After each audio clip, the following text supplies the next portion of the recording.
Car l'Éternel ne délaisse pas son peuple, il n'abandonne pas son héritage. Alors je veux te dire ce soir à toi qui nous écoutes, que la fidélité de Dieu durera toujours et que tu peux l'expérimenter. Il suffit que tu t'approches de lui. D'ailleurs, sa parole nous dit de nous approcher de notre Dieu et lui-même s'approchera de nous. Alors je veux t'inviter, toi qui nous écoutes, à ne pas hésiter à te rapprocher de ton Dieu. Alors nous avons ce soir une séquence de témoignages. J'ai avec moi 2 invités que je vais laisser se présenter et qui vont partager avec nous la gloire et la fidélité de Dieu dans leur vie. Alors bonsoir à vous mes invités. Bonsoir. Bonsoir. Oui. Donc je suis Annick Christie. Que vraiment la paix et la grâce de Dieu soient dans le cœur de chacun ce soir. Amen. Bonsoir amis auditeurs, moi c'est Ludmila. Que vous soyez tous bénis dans le nom de Jésus. Sois bénie, toi également, Ludmila, et bienvenue dans notre émission Témoins de Christ à toutes les deux. Alors, Annick, ce soir, tu vas nous dire comment ça a été si bon pour toi de louer notre Dieu et de chanter sa fidélité dans tout ce que tu as traversé. Amen. Amen. Ben, je redis bonsoir à tous. Donc, je m'appelle Annick Christine. Donc, je veux vraiment donner gloire à Dieu. Je veux bénir Dieu pour ce qu'il a fait pour moi. Parce que j'ai eu une enfance assez difficile. Je vais vous dire un petit peu par quoi je suis passée.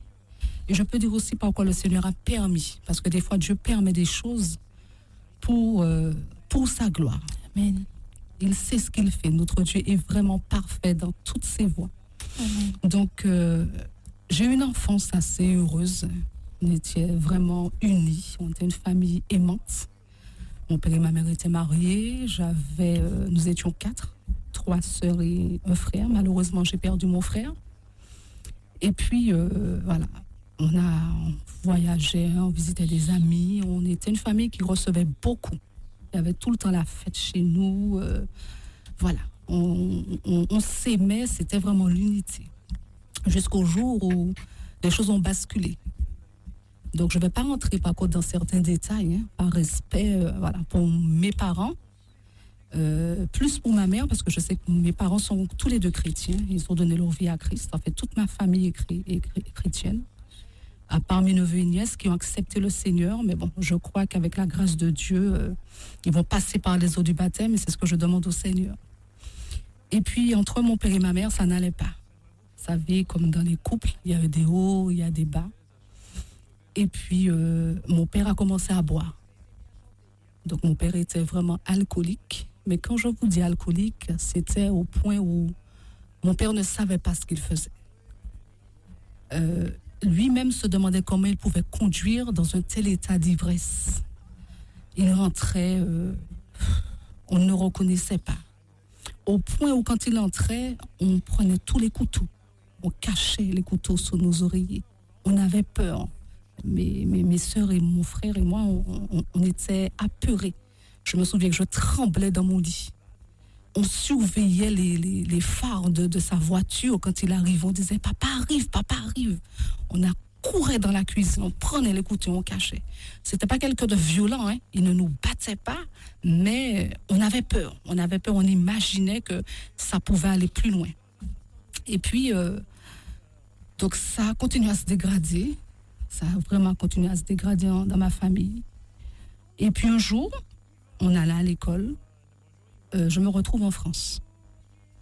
Donc ma mère ne m'a jamais dit que je partais en France avec ma petite sœur. Elle a pris ma petite sœur et moi et elle a laissé ma grande sœur et mon grand frère. Parce qu'elle aussi devait sauver sa vie. D'accord? Parce que je disais que mon père ne nous battait pas, mais bon, on baissait la tête lorsque des verres partaient. Voilà, c'était une violence à ce point-là. Donc, je me suis retrouvée en France avec ma mère et ma petite sœur. On ne savait pas où on allait. Donc, je vais avoir 13 ans. Ma petite sœur en avait 8 ans de différence. Et je ne sais pas pour certains si vous avez vu le film avec Will Smith, À la recherche du bonheur. À un moment donné, dans le film, on le voit qu'il tient la main de son fils. Et puis, il faut une queue pour arriver dans un immeuble pour trouver une place pour dormir. Et bien, moi, j'ai vécu ça avec ma mère et ma petite sœur. Il fallait, je crois, avant 17h, je ne me souviens plus, arriver avant pour pouvoir avoir une chambre, pour pouvoir dormir. Et c'était comme ça. Et quand on n'arrivait pas à trouver de place, on dormait à la belle étoile. Donc 13 ans, c'était pas évident. Et c'est à ce moment-là que Dieu a commencé à... Il était revenu dans ma vie. Je me souviens une fois, on n'avait pas pu trouver un endroit pour dormir. Ma mère a pris une chambre d'hôtel. Nous étions couchés, tous les trois sur un lit. Et je me vois qui me lève. J'entends une voix qui dit « Ta mère veut se suicider sous les rails d'un train ». 13 ans, on ne connaît pas Dieu, à part si on est dans une famille chrétienne où nos parents nous ont inculqué les valeurs de Christ, où on connaît, on va à l'église. Moi, je ne connaissais pas ça. Mes parents n'étaient pas catholiques. Je n'ai pas connu aller à l'église catholique, pas du tout. Ma mère a connu un peu les témoins de Jéhovah. Je me souviens que je voyais des images illustrées, je voyais la manne, je disais mais ça doit être bon. Donc j'ai gardé certaines choses dans mon cœur, mais sans connaître Dieu. On ne me parlait pas de Dieu, pas du tout. Et puis bon, j'ai fait mes classes en France. Ma mère a appelé. Mais quand je vous dis ça, mais on a galéré, ma mère et moi, ma petite soeur, on a galéré en France. Et ma mère arrivait à un point où elle a appelé une sœur à elle qui nous a hébergés. Et tellement pour vous dire que la grâce, comment Dieu a toujours le regard sur ses enfants. J'étais à l'école, je mets les clés, je rentre à la maison, je vois ma mère et sa sœur assises et ma mère dit Guylaine, si tu n'étais pas intervenue, si tu ne nous avais pas hébergés, j'avais décidé de me tuer sous les rails d'un train. Et ça m'a fait tilt, mais je n'ai pas cherché. Quand on a 13 ans, on ne sait pas, on ne va pas dire, bon, ben, c'est comment j'ai fait pour avoir ça. Bon, j'ai continué à aller à l'école. Mais je voudrais aussi parler d'une partie de ma vie où ce que j'ai vécu a eu un échec au niveau de ma scolarité. Vraiment, je ne pouvais pas apprendre. J'étais incapable de suivre à l'école. J'étais incapable, je ne peux pas, c'est comme un blocage. J'avais une peur, une crainte, au point où je n'ai jamais eu mon bac. Je n'ai jamais eu le brevet des collèges, quelque chose que tous les enfants passent en troisième. Je n'ai pas connu ça. Quand je suis arrivée en troisième, quand je suis rentrée de France, en Martinique, j'ai repris l'école à Dillon. J'étais à Dillon, collège Dillon 1. Et on m'envoyait au CPPN. Donc je pense que peut-être que pour certains, ils savaient, ça fait quand même quelques années. Donc c'était une classe, bien sûr, pour les enfants, voilà, qui n'étaient pas forts, qui n'avaient pas la moyenne, voilà. Et puis, j'étais paralysée quand il fallait apprendre. Je savais faire une addition, mais bon, soustraction, division, je ne comprenais. C'est comme s'il y avait un voile, c'est comme si ce que je vivais dans mon enfance avait effacé, en fait, avait brisé. Il y avait une cassure en moi. Et tout ça m'empêchait d'aimer. Je me suis rendu compte quand je suis arrivée à Christ que toutes ces choses m'empêchaient d'aimer. Donc, j'aimais peut-être d'une manière en surface, mais pas en profondeur. Et puis, bien sûr, quand j'ai continué à grandir, j'allais en boîte de nuit. Bon, je n'étais pas un enfant qui sortait beaucoup, mais bon, quelquefois, j'ai dû aller en boîte de nuit. Mon père qui était alcoolique. Et là encore, quand on parle de lien familial, le lien a suivi. Mon frère buvait, ma grande sœur buvait. Moi, j'ai bu un peu, pas autant qu'eux. Donc, c'est pour vous dire que lorsqu'on parle de liens familiaux, les liens sont là. Quand, par exemple, on dit mon père est diabétique, ma soeur est diabétique, voilà. Chez moi, j'ai connu ça. Mon frère fumait, mon frère buvait, ma soeur buvait. Moi, je buvais quand j'allais en boîte, whisky, coca. Bon, même si je n'aimais pas ça, mais je le faisais, bon, parce qu'il fallait suivre la mode, il fallait suivre les copains. Mais c'est pour vous montrer un petit peu comment, voilà, ce qu'un parent fait. Et je voudrais aussi préciser que les parents n'ont pas conscience des actes qu'ils posent et de l'impact que ça a sur les enfants. Surtout cela. C'est vrai que bon, ça ne va pas dans un couple, effectivement, mais ils n'ont pas conscience de l'impact, de la blessure, de la cassure, voilà, que ça peut engendrer sur un enfant. Ça peut bloquer. Si Dieu n'intervient pas dans la vie de l'enfant, l'enfant ne grandit pas, l'enfant n'a pas une structure, l'enfant ne peut pas progresser, l'enfant ne peut pas apprendre, l'enfant ne peut pas aimer. Et c'est vrai qu'il faut faire très, très, très attention dans l'éducation de nos enfants. Donc, c'est vrai que je voudrais dire aussi aux parents que si demain matin, parce qu'il y a même des divorces chrétiens, malheureusement, ça arrive, que, voilà, si ça arrive, et je demande au Seigneur vraiment de garder toutes ces personnes qui ont des difficultés dans leur couple, que si ça arrive à la séparation, qu'il faut quand même une préparation. C'est-à-dire que même si on dit à l'enfant, ben maman et papa ne seront plus ensemble, mais maman et papa t'aiment. Tu vas vivre chez maman, papa, donc on sera toujours là pour toi. L'impact sera moindre, je pense. Avec une telle séparation que j'ai vécue, je ne voyais pas mon grand frère ni ma grande sœur, je ne savais rien d'eux. Voilà, j'ai vécu sans eux pendant un moment. Quand je suis revenue en Martinique, ma mère a essayé de renouer les liens avec mon père. Elle est repartie à plusieurs reprises. Alors, encore des cassures, encore des blessures. Donc, ça a été vraiment douloureux. J'ai eu un échec scolaire, mais c'était terrible. Mais Dieu a permis que une tante à moi, elle s'appelle Josette, c'est elle qui m'a dit, mais Annick, tu peux faire des formations, je vais t'inscrire. Comme Dieu met toujours quelqu'un sur notre chemin pour nous aider. Ça peut être par une parole, ça peut être, voilà, il met quelqu'un et on ne comprend pas pourquoi, mais cette personne est là, cette personne vous aide. Et grâce à ma tante, j'ai pu faire des formations. J'ai pu voilà, passer certains diplômes. Le Seigneur a permis que je puisse réussir. Le Seigneur a permis que ces peurs que j'avais, ces angoisses que j'avais, que je puisse réussir à les surmonter. Et je bénis Dieu pour ça. Je bénis Dieu parce que j'ai vu sa grâce. J'ai vu la main de Dieu dans ma vie. C'est vrai que j'avais peur de l'échec, j'avais peur de ne pas réussir ce que je pouvais entreprendre. Et je bénis Dieu parce que il m'a donné plus que ça. Il m'a donné beaucoup plus que le niveau bac, beaucoup plus que le brevet des collèges.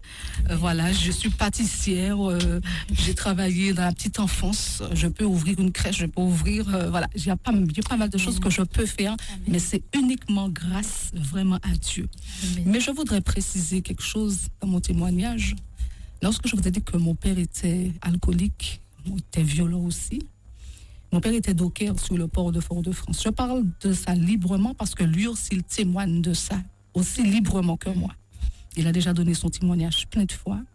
Et il a dit qu'une fois, il était à son travail et puis un homme qui vient toujours sourire. Il dit, mais qui ça qu'a fait rire? Dis-moi qui ça qu'a fait rire? Toujours ni le sourire. Alors, je dis le frère, puisque c'est un frère en Christ, il l'emmène, il ouvre un tiroir et puis lui donne la Bible. Et c'est comme ça que Dieu est rentré dans la vie de mon père. Amen. Et ce frère a invité mon père à l'église et mon père n'a jamais quitté l'église. Et je me souviens qu'il est rentré à la maison, il a dit, Seigneur, je te fais un vœu. Il a pris toutes les bouteilles d'alcool, il a vidé et il a dit, à partir d'aujourd'hui, Seigneur, je te fais un vœu, je ne bois plus. Mais bien aimé, à partir de ce jour-là, mon père n'a plus touché à une bouteille d'alcool.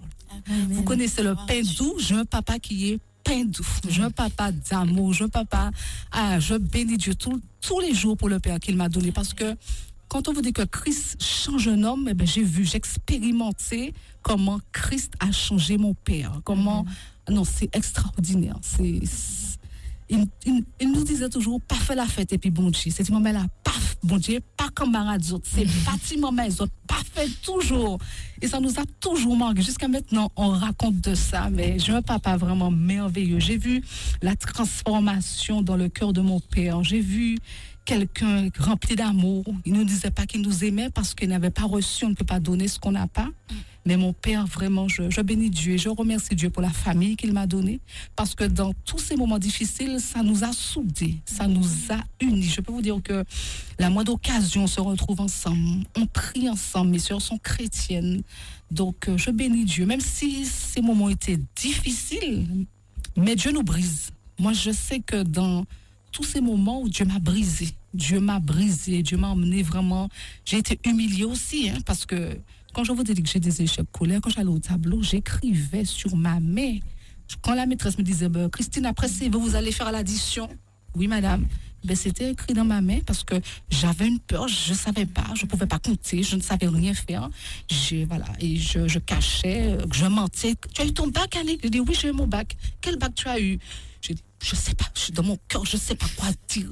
C'est sorti bac S, je ne sais même pas que bac S existait. Je me dis, je mentais parce que, oui, j'avais peur de dire que je n'ai pas mon bac, je n'ai pas mon brevet, que voilà, ce que j'ai vécu, a bloqué ma vie, m'empêché d'avancer. Mais grâce à Dieu, le Seigneur est venu dans ma vie, il s'est révélé à moi.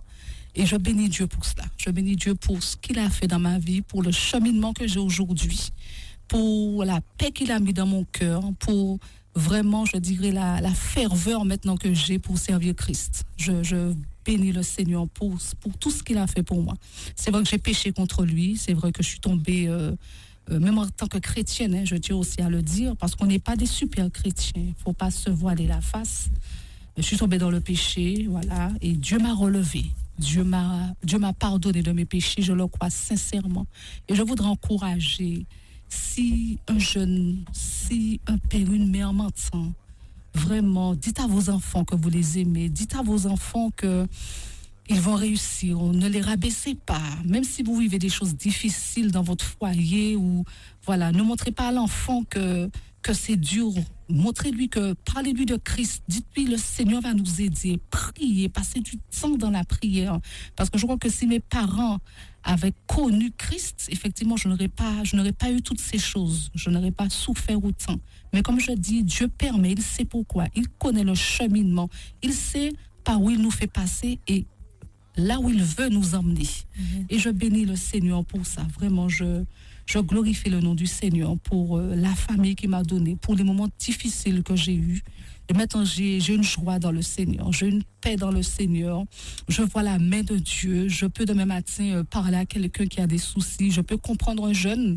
Je peux comprendre les jeunes qui veulent se suicider, ou ça ne va pas avec leurs parents, qui ont eu des séparations, où le père n'aime pas, où le père préfère l'autre frère que l'autre sœur. Je comprends ces choses parce que je suis passée par là. Et comme on dit, c'est quand on vit la chose qu'on sait ce que c'est. On sait ce que c'est, mes bien-aimés. Et je bénis Dieu pour ça. Je bénis Dieu pour le rejet que j'ai eu. Je bénis Dieu pour l'humiliation que j'ai eue. Je bénis Dieu pour le manque d'amour que je n'ai pas eu. Je bénis Dieu parce qu'il m'a donné cela au centuple. Parce que vraiment, mon cœur déborde d'amour pour le Seigneur.